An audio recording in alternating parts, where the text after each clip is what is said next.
Bonsoir à tous et bienvenue. Pour lutter contre la vie chère, le gouvernement renforce les capacités de la brigade de contrôle rapide. L'unité a été dotée de 400 motos et de plusieurs équipements logistiques pour s'assurer du respect des prix des aliments dans les marchés. Pourquoi l'obligation de souscrire à la couverture maladie universelle divise en Côte d'Ivoire? Qu'est-ce que la CMU? Quels sont ses avantages et pourquoi les Ivoiriens sont-ils si réticents? Reportage à suivre dans ce journal. Et puis au Tchad, 18 mois après avoir pris le pouvoir à la tête d'une junte militaire, le général Mahama Idriss Déby Itno a été investi et promet de nommer rapidement un gouvernement pour conduire le pays à la normalité. Mais d'abord, un grave accident de la route s'est produit cet après-midi dans la commune de Bingerville, faisant un décès. Cet accident a créé un important ralentissement de la circulation, comme le témoignent Mithilène Légré et Joseph Zécré sur place.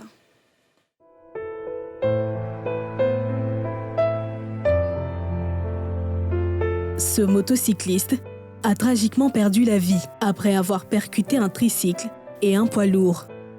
Le drame s'est produit en début d'après-midi dans la commune de Bingerville. Il y a un gros camion qui quittait vers Bingerville qui venait.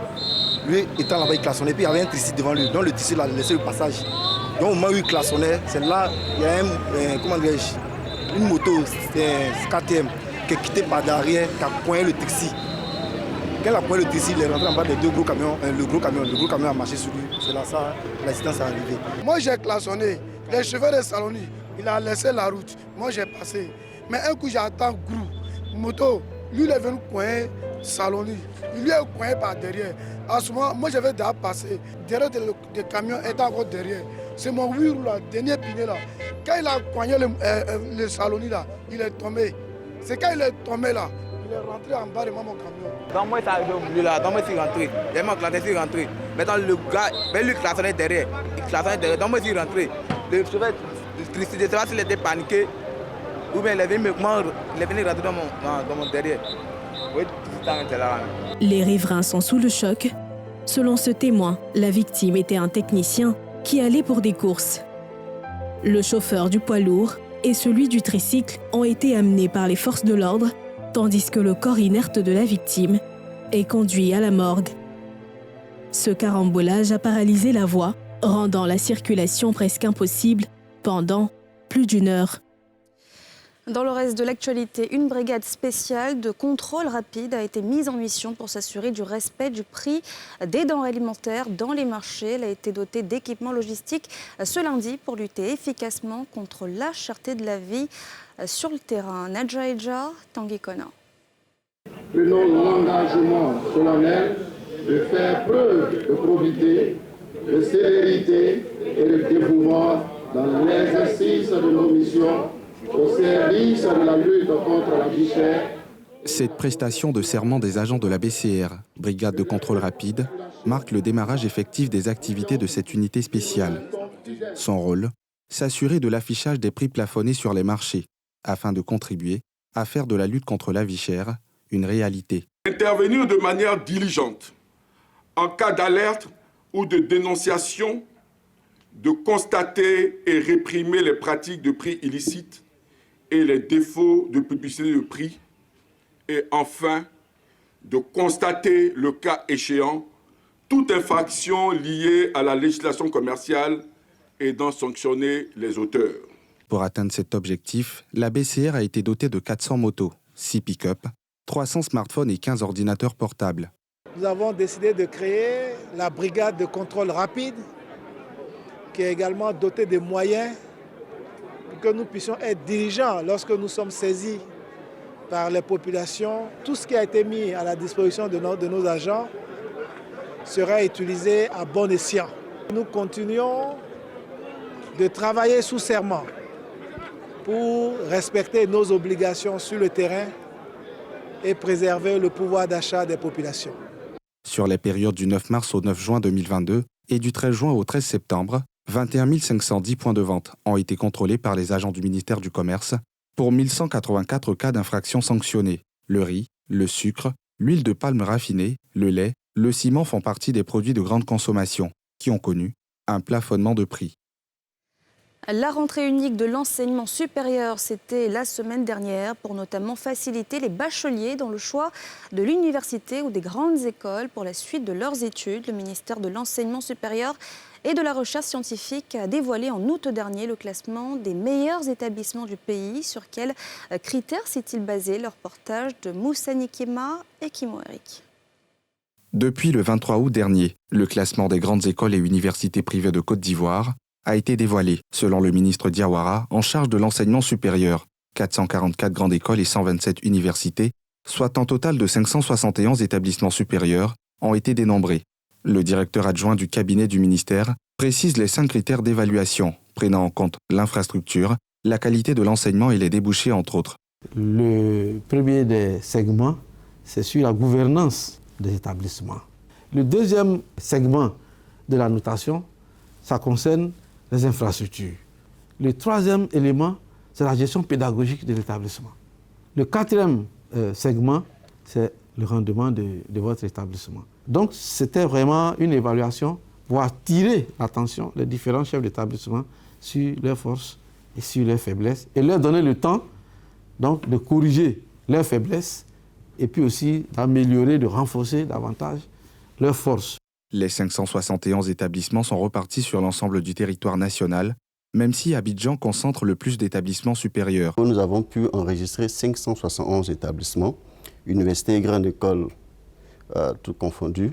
Et à ce niveau, on dénombre aujourd'hui 444 grandes écoles privées et 127 universités privées. Et il faut noter que la plupart de ces établissements-là sont localisés au niveau d'Abidjan. Donc on a plus de 77% des établissements qui sont situés dans le district d'Abidjan. Ici, dans cet établissement en tête de liste des universités privées, les résultats sont perçus comme un défi, bien qu'ils donnent lieu à plusieurs avantages, tels que la signature de partenariats et le nombre d'inscriptions. Il s'agira pour nous de ne pas dormir sur nos lauriers. Et maintenant qu'on vient de dire qu'on est premier, et du coup on est assailli par, je peux dire, des demandes d'agrément, des parents qui viennent inscrire leurs enfants. Disons que cela a beaucoup d'implications. Pour le moment, on n'arrive pas à cerner le tout. Mais je vois quand même, par exemple, par rapport à l'année dernière, le taux d'inscription, c'est beaucoup plus élevé que l'année dernière. Dans cette autre école, plus bas dans le classement, la nouvelle vient comme une interpellation aux différentes insuffisances à combler, en vue d'avoir un meilleur score. L'évaluation vient permettre de voir déjà les écoles qui existent sur le territoire et le positionnement de chaque école.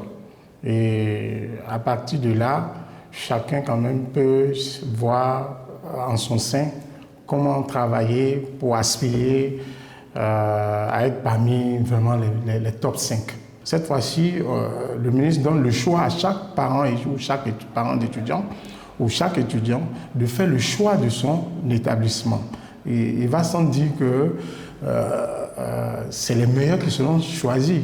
Pour les parents et étudiants, la qualité de l'enseignement reste le critère le plus considéré pour le choix d'une université ou d'une grande école. Le premier critère, c'est le choix même de la filière.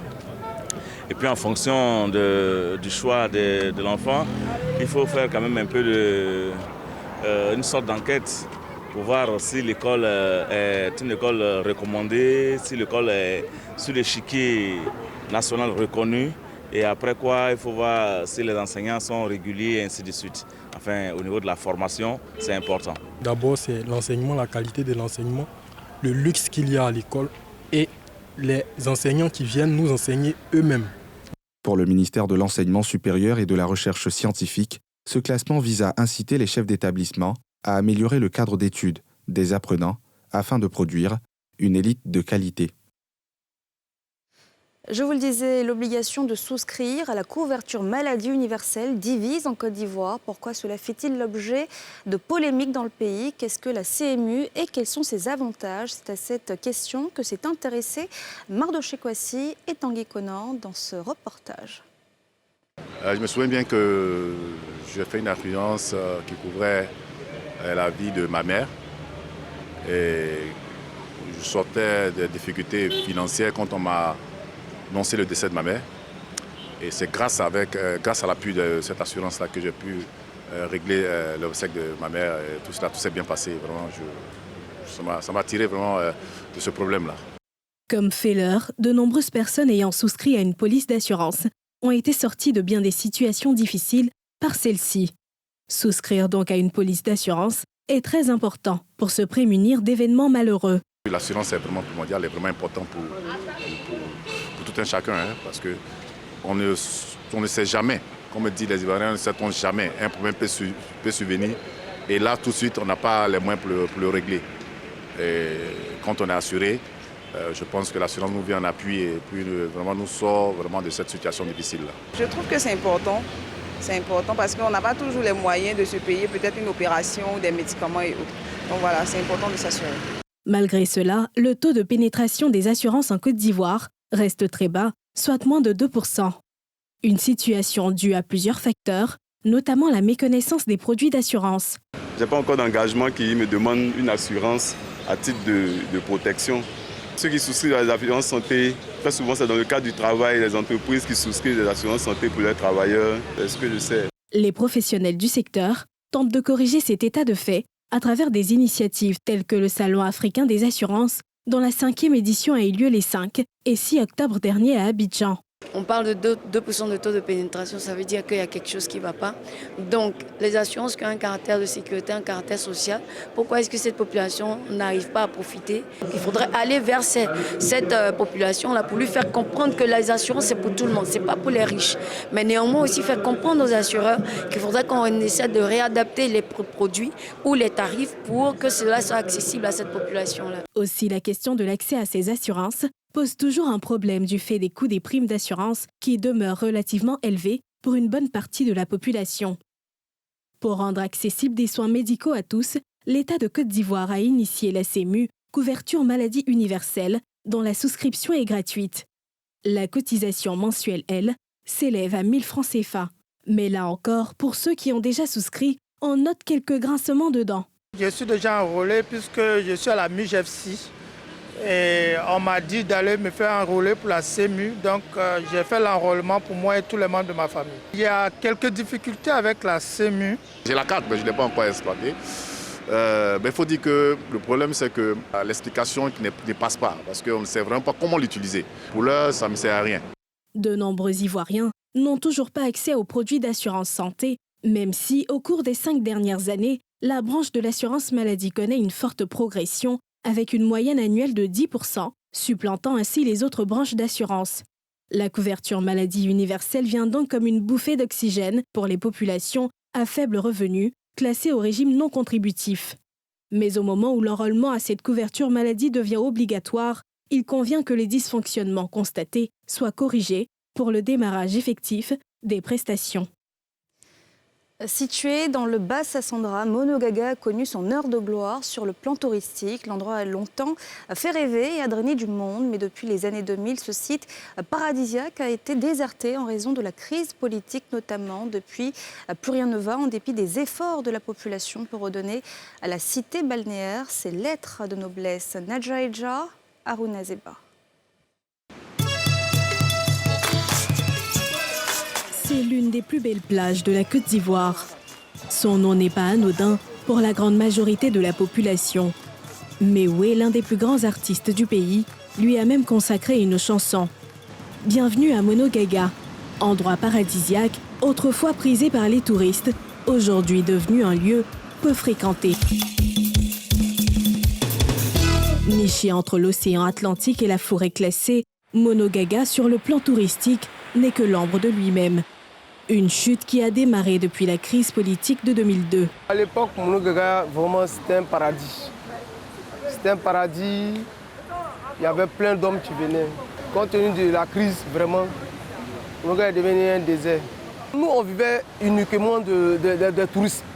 Voilà. Il y avait de la pêche, mais on vivait des touristes. Il y avait des hôtels, il y avait des campings que nous-mêmes, on avait créés pour se défendre aussi en tant que jeunes du village. On avait nos propres coins. Les bungalows qui recevaient autrefois les visiteurs sont en ruine. Malgré les efforts de la jeunesse pour repositionner le village sur l'échiquier touristique, le décollage peine à se faire. On a eu au moins le dimanche, on a eu au moins 7 personnes sur la plage. C'est un peu, on lance un peu les activités de Monogra. Quand les gens viennent, c'est nous-mêmes qui faisons un peu de la nourriture. Il y a les bungalows que nous on les propose. Si tu veux dormir la nuit, tu passes la commande. Si tu veux dormir, on te loge. Aujourd'hui, c'est seulement une quinzaine de visiteurs en moyenne par semaine qu'ils accueillent. Leur seul recours économique, l'agriculture et la pêche. Mais là encore, Mère Nature semble bien leur jouer des tours. La pêche n'est plus très bonne.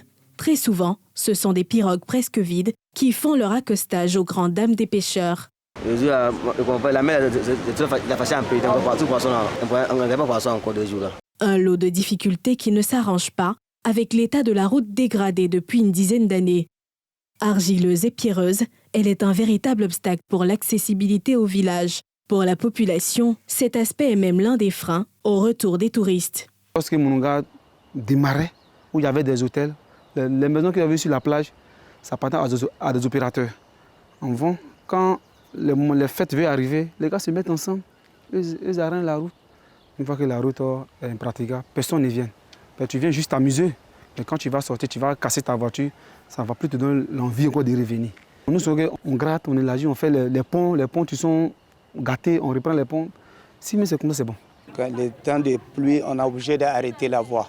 Quand la pluie cesse, on reprend, on se défend pour venir. La route nous a fatigués, on a abandonné pendant 4 mois.